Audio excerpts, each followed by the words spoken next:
Perto da vila estoniana de Letipi, no meio de um prado pitoresco, foi erguido um monumento. No pedestal de granito está gravada a data de 8 de agosto de 1976 e os nomes das pessoas que morreram neste local. O que aconteceu aqui naquela época distante, mas bastante pacífica? E por quê? Depois desse incidente, o Báltico literalmente se rebelou, exigindo do presidente da KGB da União das Repúblicas Socialistas Soviéticas Yuri Andropov que retirasse de seu território todos os postos de fronteira? Detalhes da terrível tragédia no vídeo de hoje. Letipia é uma vila sem nada de especial, como tantas outras na Estônia. Ao redor, há florestas de bétulas e prados de uma beleza incrível. O ar puro e as ondas glaciais rosadas de enormes proporções, intocadas pela civilização, há muito atraem viajantes e turistas de toda a União Soviética. Em 7 de agosto de 1976, na margem do Golfo da Finlândia, perto desta vila, foi realizado o encontro anual da família dos trabalhadores da indústria de gás da RSS da Estônia. O evento favorito dos trabalhadores do gás, que durava 2 ou 3 dias, era uma celebração tradicional. Ele vinha sendo realizado com sucesso desde 1970. Era uma festa com músicas e danças, jogos esportivos e competições, encontros noturnos ao redor da fogueira com violão. Claro, não faltava álcool, mas em doses moderadas. Desta vez, decidiram organizar o encontro no território adjacente à base de lazer pertencente aos inspetores de trânsito públicos de Hakkvari. A base ficava bem próxima à fronteira marítima com a Finlândia. A cerca de 1,5 km dela havia um posto de fronteira soviético. Por isso, os organizadores acertaram as datas do evento e outros detalhes com o Serviço de Fronteira da União das Repúblicas Socialistas Soviéticas e obtiveram permissão do chefe do Comitê Executivo Distrital. Recorda o jornalista estoniano e testemunha ocular Enna Tamer. O controle era muito rigoroso. As pessoas que iam descansar na base eram incluídas em listas e verificadas quanto à confiabilidade. A KGB sempre era informada. Afinal, nunca se pode excluir a possibilidade de uma provocação por parte dos serviços secretos finlandeses.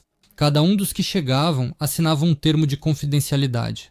Para a realização do congresso, foi reservado um grande terreno. Era proibido aos participantes sair dele. Nadar também só era permitido em um único local na costa. A maior parte dos 344 turistas chegou ao acampamento e montou as barracas à noite. 6 de agosto de 1976, o restante chegou na manhã do dia seguinte. O lugar era pitoresco, um amplo prado à beira da baía. A bela natureza do Báltico e os dias quentes de verão prometiam aos visitantes uma festa maravilhosa. Lembra Taimakivila, moradora da vila de Letipia. Desde cedo começaram a chegar os veranistas, quase todos com suas famílias e crianças. Os jovens vinham com violões e câmaras de ar infláveis para nadar. Levávamos para vender legumes, frutas vermelhas, queijo e ovos. A festa geralmente durava 2 ou 3 dias. Havia muita gente, todos alegres e amigáveis. Álcool era vendido no território da base de lazer. De acordo com a documentação dos produtos, antes do festival foram entregues à loja local 820 garrafas de vodka, 160 garrafas de conhaque e licor, 776 garrafas de vinho e 1.740 garrafas de cerveja. O tenente Leo Tiri, vice-comandante do destacamento de fronteira, foi desde cedo ao local do evento festivo para uma inspeção. O dia 7 de agosto no acampamento começou com a parte oficial do festival, organizada em frente ao prédio do quartel-general. Depois de ouvirem as orientações da liderança, os turistas se espalharam pelo local, que tinha várias atividades de lazer organizadas para eles. Leo Tiri conhecia bem o administrador da base, Alex Rihu. Após um aperto de mão, eles subiram na varanda, observando os participantes que chegavam ao encontro. Alex, já chegaram muitas pessoas? Perguntou o guarda de fronteira em voz baixa. Anualmente cerca de 200 pessoas ou mais. Então, o estoniano olhou atentamente para Leo. Leo Tiri estava servindo em seu primeiro ano neste posto e achava estranho ver tanta gente reunida perto da fronteira. Eu tenho um pedido para você, Alex, disse Leo, olhando seriamente para o administrador.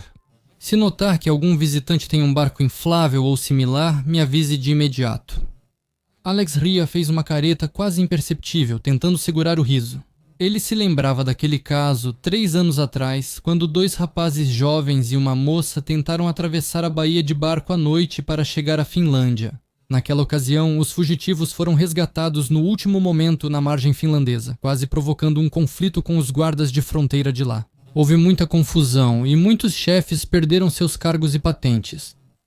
Claro, camarada Tiri, não precisa se preocupar, eu com certeza vou avisar você. Eles ficaram em silêncio por um momento, observando o carro que havia chegado com 3 garotas bonitas. Ouvi dizer que trouxeram muita bebida boa para você, continuou Léo com uma voz animada e descontraída.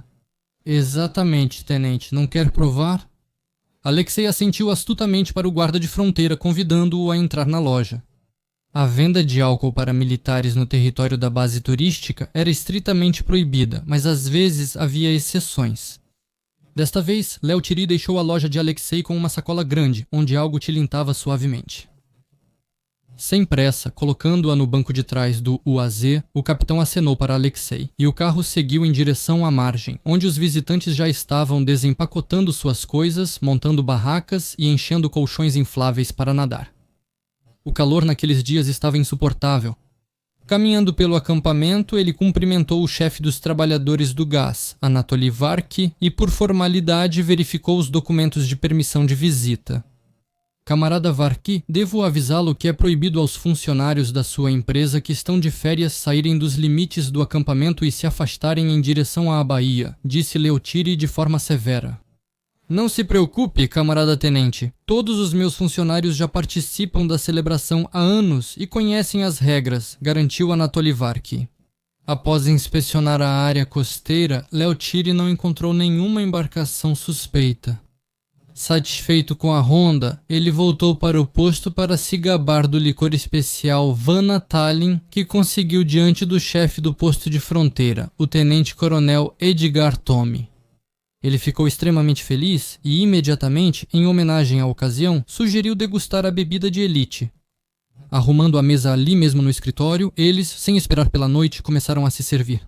Enquanto isso, nas proximidades da base de descanso, 2 guardas de fronteira estavam de sentinela. Eram soldados da 3ª guarnição do 6º destacamento de fronteira. Viktor Bagjev e Nikolai Povchev, um jovem de 20 anos da República Socialista Soviética Autônoma Tártara. Bagjev e seu colega da mesma idade de Perm, Povchev, eram amigos.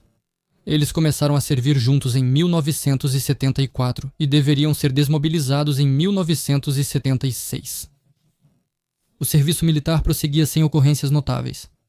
Eles nunca viram espiões ou violadores de fronteira pessoalmente, por isso não estavam acostumados a ficar tensos. No dia 3 de agosto, Viktor Bagjev recebeu uma grande transferência de dinheiro dos parentes. Os camaradas decidiram não perder tempo e foram até a loja da base turística, e Alex Rika gentilmente concordou em ajudar os amigos a comprar bebidas alcoólicas. O preço era um pouco mais alto do que o da loja, mas isso não incomodou os guardas de fronteira, pois oficialmente eles não tinham o direito de comprar. O engenhoso estoniano saiu pela porta dos fundos com cerca de 1 dúzia de garrafas de vodka e licor e, recebendo uma quantia considerável em dinheiro, ficou bastante satisfeito. Sentados no meio de um campo de batatas, eles calmamente enchiam os copos com vodka e petiscavam carne bovina enlatada do exército. Aqui é bom, murmurou Viktor Bagjev, deitando-se de costas, afundando na grama macia e suculenta e olhando para o céu límpido de agosto. Ele imaginava como em breve voltaria para casa, para sua aldeia natal. Logo vai ficar ainda melhor, respondeu Nikolai Povchev, pegando um grande pedaço de carne da lata. À noite, os trabalhadores do gás iniciarão a festa. Músicas, danças e nosso turno terminará. Victor assobiou alegremente, como se não tivesse pensado nisso antes.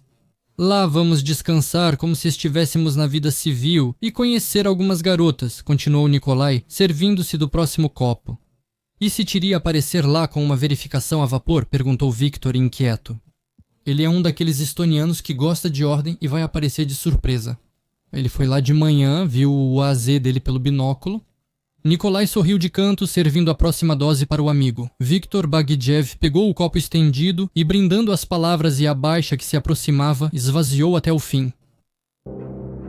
Próximo ao pôr do sol, os trabalhadores do gás acenderam fogueiras e arrumaram mesas com petiscos de acampamento e bebidas. A Estônia sempre foi famosa por seus licores naturais e excelentes sprats, lembra Andres Nur, funcionário da companhia de gás de Rakvere. Todos estavam se divertindo muito. Alguns nadavam, outros jogavam futebol. As crianças corriam entre as barracas brincando de esconde-esconde, enquanto os adultos preparavam o jantar festivo na fogueira. Também havia álcool, mas consumido com moderação. Ninguém ficou bêbado. Percorri pessoalmente o acampamento, verificando se os campistas estavam bem. Ao anoitecer, todos foram para as barracas com as mesas postas, tocavam violão e cantavam. A festa estava no auge quando os campistas notaram 2 guardas de fronteira se aproximando deles. Eram Viktor Bagijev e Nikolai Povishev. Ambos estavam bastante animados. Eles traziam bebidas alcoólicas e petiscos.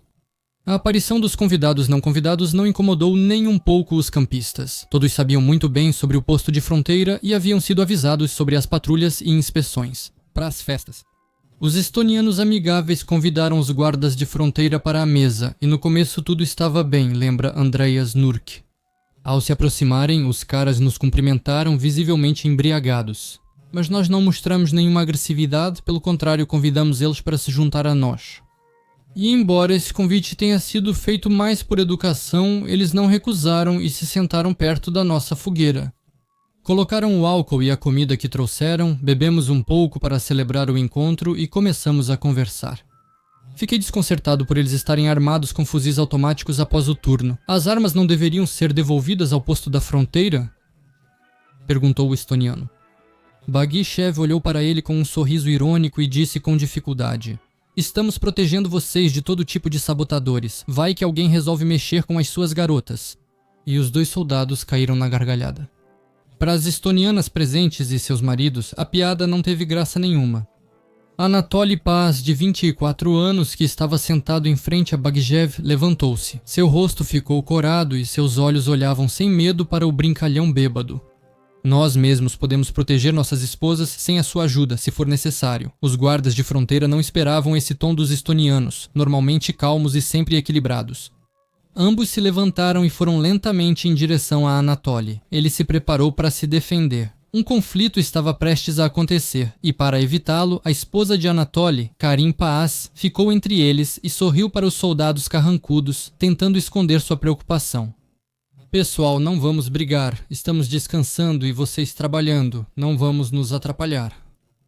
Karin esperava que os guardas de fronteira a entendessem e fossem embora, mas eles claramente pretendiam ficar. Bagijev e Povishev abriram sorrisos bêbados e atrevidos. "Isso aí, muito bem. Que mulher você tem? Entende quem a protege?" disparou Bagijev. "Deixa eu te dar um beijo." Com essas palavras, ele agarrou a Karin, que gritou, e começou a beijá-la à força nos lábios. Nesse momento, Anatoly Paz correu até eles e arrancou a esposa dos braços do grosseirão. A cabeça de Bagijev virou de lado com o tapa estrondoso. Karin, esfregando a mão machucada, olhava com ódio para o agressor enfurecido.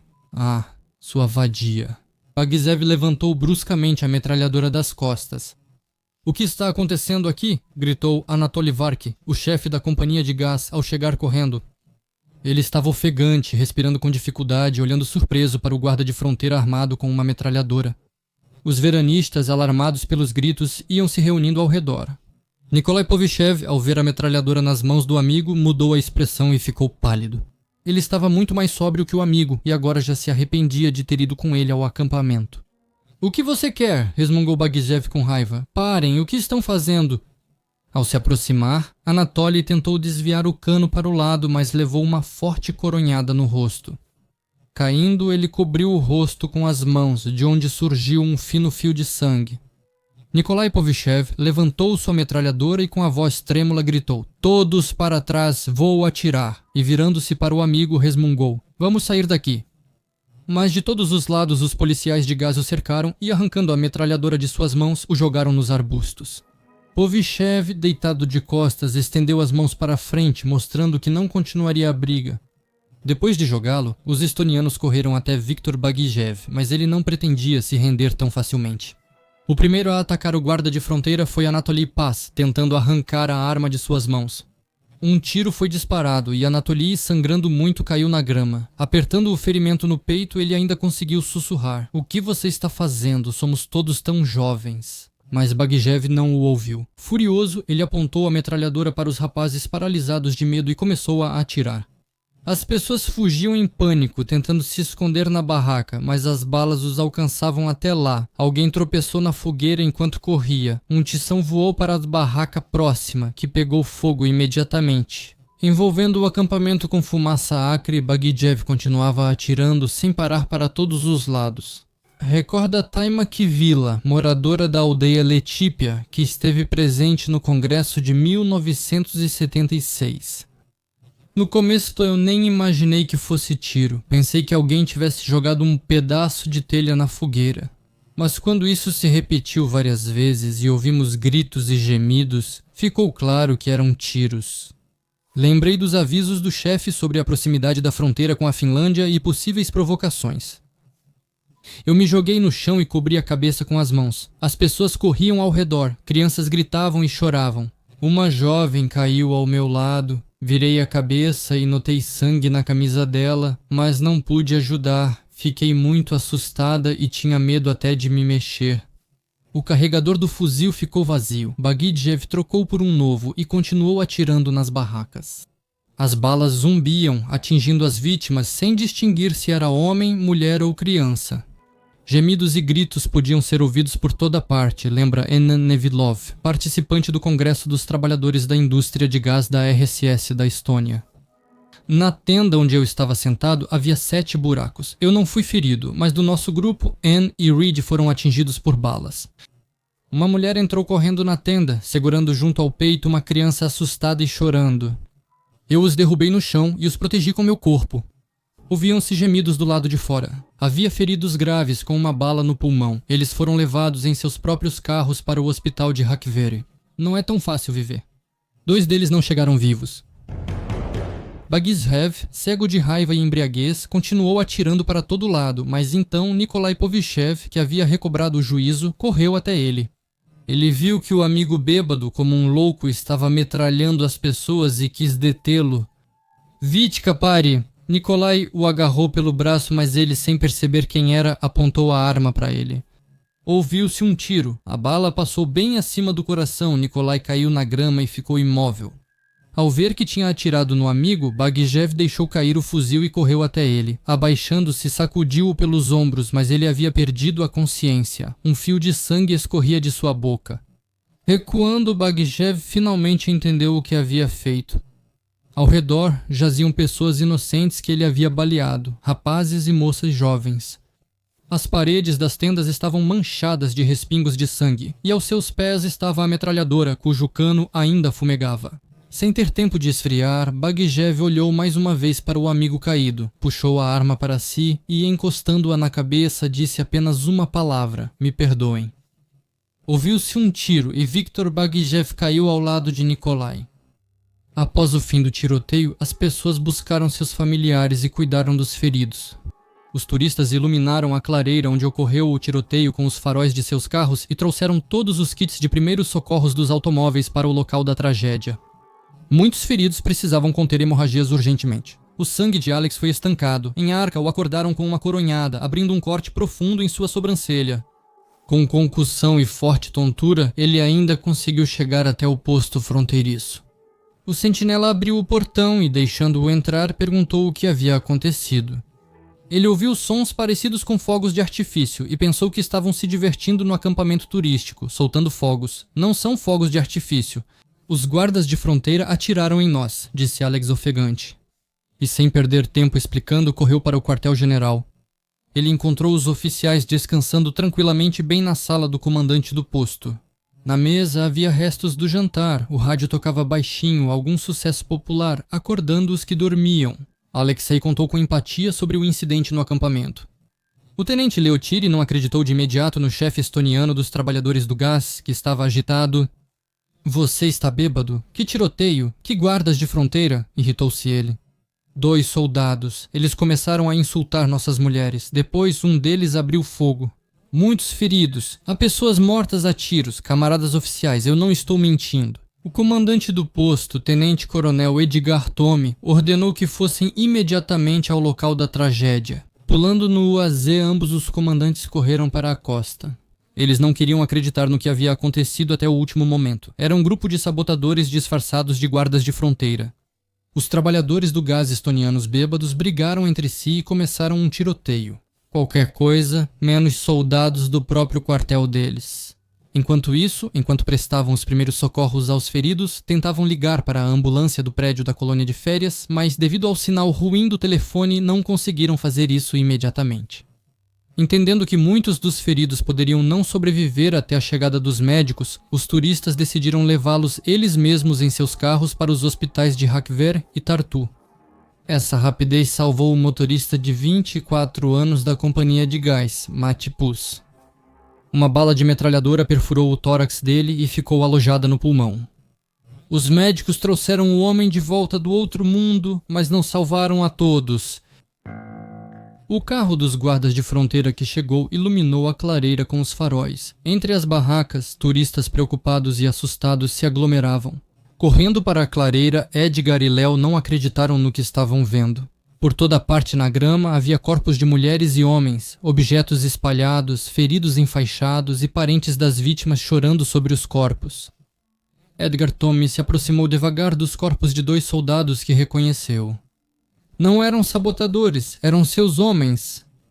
Ele se inclinou sobre Nikolai Povyshev e colocou a mão na artéria carótida. Ele ainda está vivo, gritou Edgar. Junto com Lia, eles o levantaram e o levaram até o carro. Virando-se, Edgar gritou alto para as pessoas reunidas no campo. Ninguém deve deixar este lugar até ordem especial, nada de ligações para parentes ou amigos. As pessoas olhavam em silêncio para o UAZ que partia com medo e perplexidade nos olhos. Será que são eles os criminosos que atiraram em pessoas inocentes? Será que ninguém deve saber o medo e o terror que sentiram naquela noite? O carro corria em alta velocidade em direção ao hospital de Tartup. Enquanto Léo fazia curativos em Nikolai Povyshev, o tenente-coronel Edgar Tome pensava em como sair dessa situação. Como ele está? Perguntou Edgar virando-se. Mal, perdeu muito sangue, respondeu Léo. Edgar virou-se e, franzindo a testa, pisou no acelerador. No hospital, o ferido foi levado imediatamente para a mesa de cirurgia. Edgar Tome andava nervosamente pelo corredor, esperando enquanto Léo abastecia o carro. O médico cirurgião idoso, limpando os óculos, aproximou-se do tenente-coronel. Não quer explicar o que afinal aconteceu?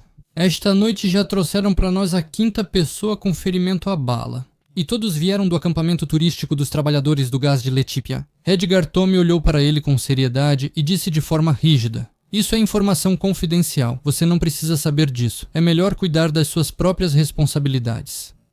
Mas lá morreu um garoto de 16 anos, Tennis Nurk. Eu conheço pessoalmente os pais dele. Ele faleceu bem na mesa de cirurgia. De que ele é culpado? Quem e por que causou esse massacre? Os que vieram com ele contam sobre 2 soldados da fronteira que atiraram com metralhadoras nos turistas pacíficos.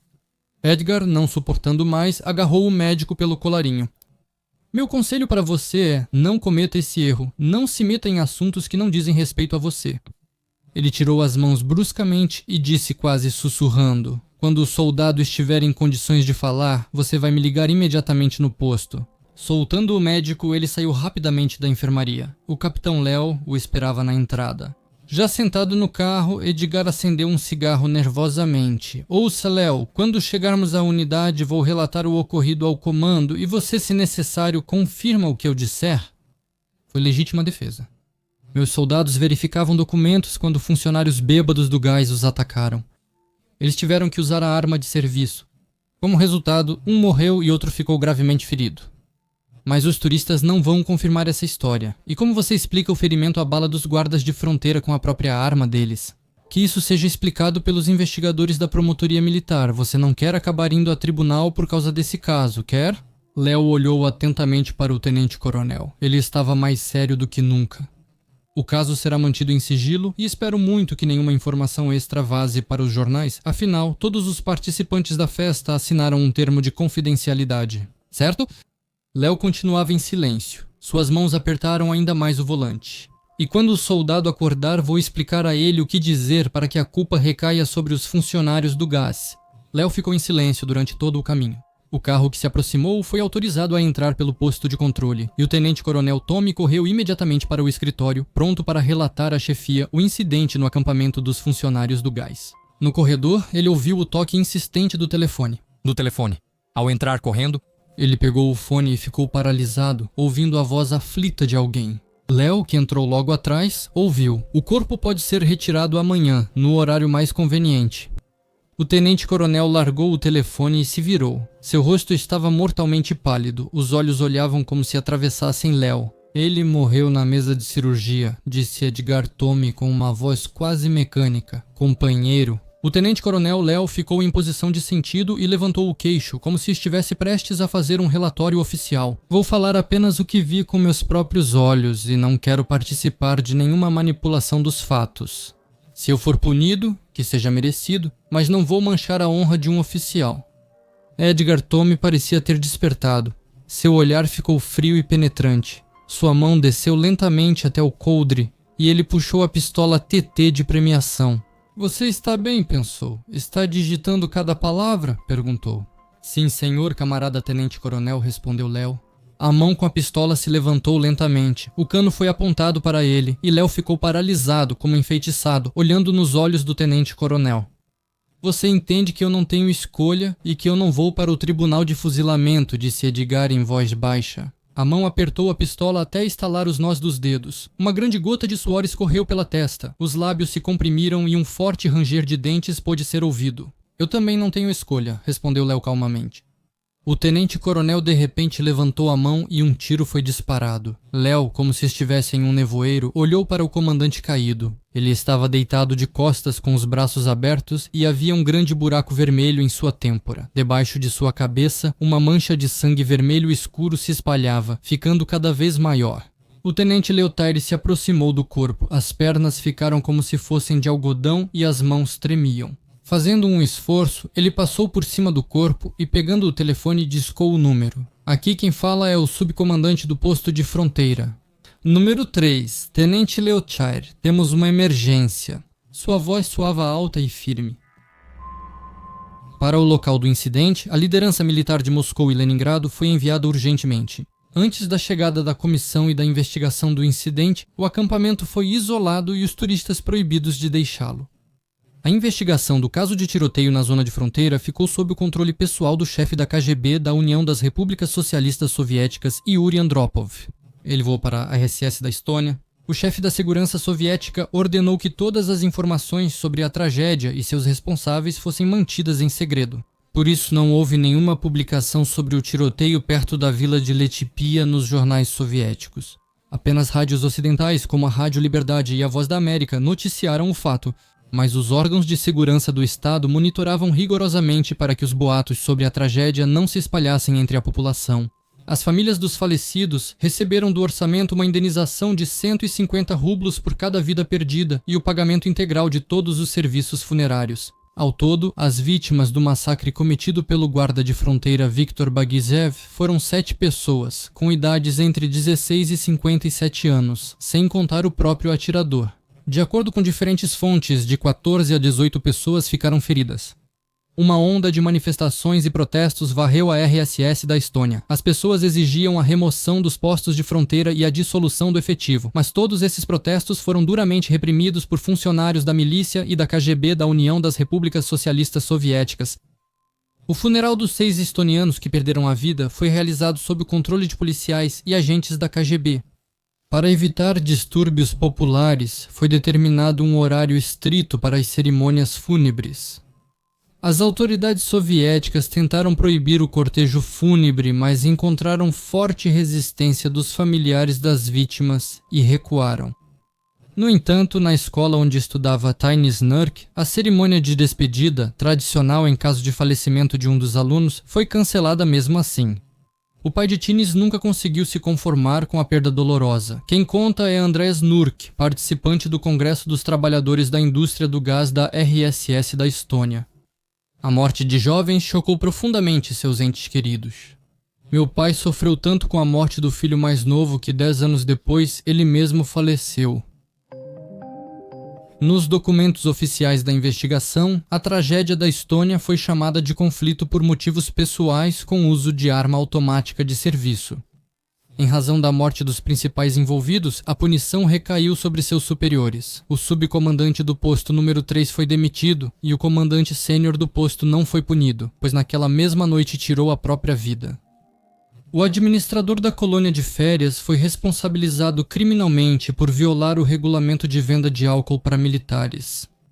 O responsável pela segurança do Congresso, o vice-chefe do Glavgaz da União das Repúblicas Socialistas Soviéticas, o chefe do Glavgaz da União das Repúblicas Socialistas Soviéticas, Adapesur, recebeu uma advertência partidária, enquanto seu superior, Vsevolod Gerasimov, e os líderes do distrito de Hakkvari receberam apenas advertências. Mas as autoridades soviéticas tiraram conclusões do ocorrido. Os guardas de fronteira da União das Repúblicas Socialistas Soviéticas passaram a patrulhar com fuzis descarregados, recebendo a ordem de usar baionetas se necessário.